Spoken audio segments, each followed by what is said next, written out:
Hi guys. So niadi ay may sa Davao Oriental stop over sa mi before may moadto sa Bananay, Barangay Bananay pa na siya.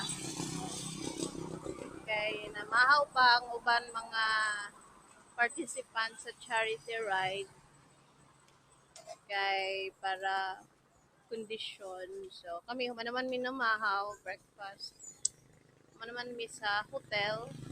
So ready na mi. Wait ka lang mi makisabay na lang mi para kay wala mi katuod sa lugar and naay mga marshals. Naapod mi nakita nga mga members sa DRT Riders, the 30 supporters, no? Og niuna na sila dito. So, daghan siguro ni nga mga riders nga ni join sa charity ride, which is nice. So, yeah. On the way. On the way. So, yeah. Good luck to us because after this event, we will go home to Butuan City. And then after that, we will work. Anyways, so stay tuned because mo larga na mi taod-taod after sa ilahang quick breakfast.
Yo guys, dyan sa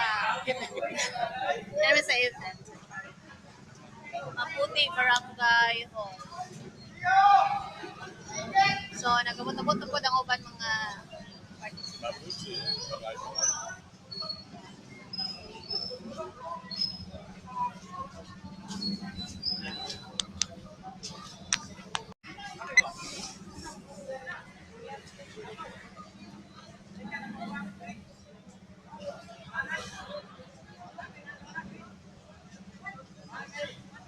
Maputi, Banay,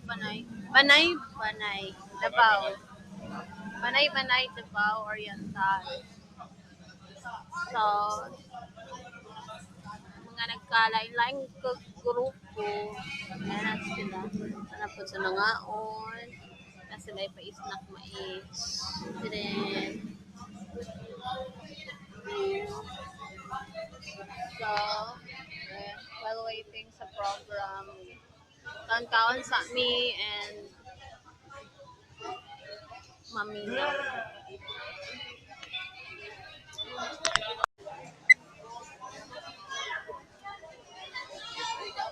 Daghang salamat sa nag-sponsor sa atong parapol karon ha, si Lakbay ni Marge. Iyahan ang sponsors. Napakalat na siya. Swerte kayo mo guys, if ever nabunutan mo. So, yung toothpaste, tulong para sa inyong anak, sabon panlawa o sabon panligo. Ginagmay lang ni pero mga tabang na. Okay na siya. Ani lang mo dali sa kilid ha. Ay magkaulo na